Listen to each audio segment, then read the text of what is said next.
Hello everyone, welcome back to Vidyalaya. तो इस video में मैं आपको एक बेहतरीन सी ट्रिक बताने जा रहा हूं जिसकी मदद से आप इस तरह के क्वेश्चंस को कुछ सेकंड्स में सॉल्व कर पाएंगे। क्लियर?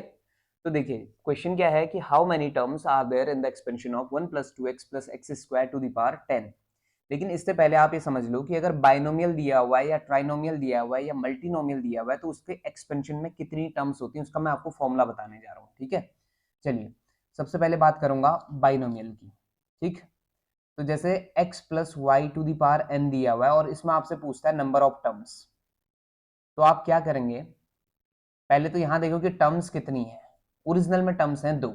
ठीक, और पावर कितनी है n, तो ऐसे में आपने ध्यान देना है कि n प्लस 1 इसके पास क्या होंगी, नंबर ऑफ टर्म्स होंगी, कोई प्रॉब्लम नहीं होने वाली है। क्लियर?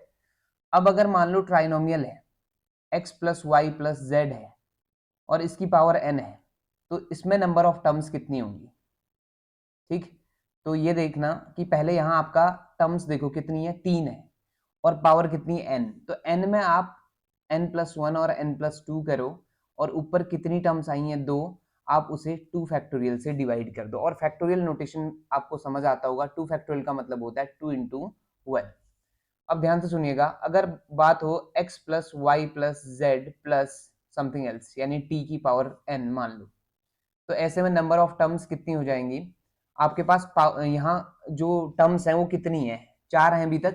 तो आप क्या करेंगे, n+1 करेंगे, n+2 और n+3 तक आप चले जाएंगे, n+3 और पूरे के अपॉन में आ जाएगा 3 फैक्टोरियल। और 3 फैक्टोरियल का मतलब कितना हो जाता है, 3 × 2 × 1। करेक्ट इतना? तो इस तरह से आपने जितनी भी टर्म्स होंगी उसकी पावर n है, तो आपने इस तरह से डील करना है। नंबर ऑफ टर्म्स आपके उसके एक्सपेंशन में आप पता कर पाएंगे। क्लियर? लेकिन यहां आप देखो कि आपका एक्चुअल में ये ट्राइनोमियल नहीं है जो क्वेश्चन है, ये क्वेश्चन एक्चुअल में बाइनोमियल है। मैं इसको बनाता हूं जरा।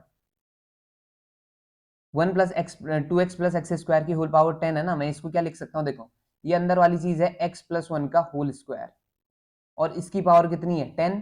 तो ये आ जाएगा x प्लस 1 की होल पावर कितना, 20 आ गया, क्योंकि पावर की पावर आपस में क्या हो जाती है, मल्टीप्लाई।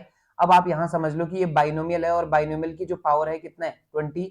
तो इसमें नंबर ऑफ टर्म्स कितनी होंगी, number of terms equal to हो जाएगा 20 + 1, दैट इज 21 टर्म्स इसमें होने वाली है। क्लियर इतना?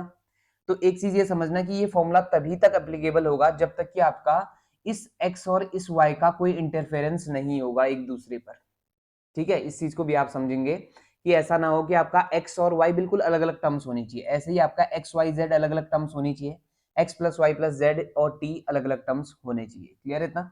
तो आई होप ये आपको समझ आया होगा, ये आपका एक ट्रिक आपके काम आएगी आपके एग्जाम में। ठीक है, चलिए अगर आपको वीडियो पसंद आ रहा है तो please do like share and subscribe. आपसे मिलेंगे नेक्स्ट वीडियो में। Thank you so much for watching.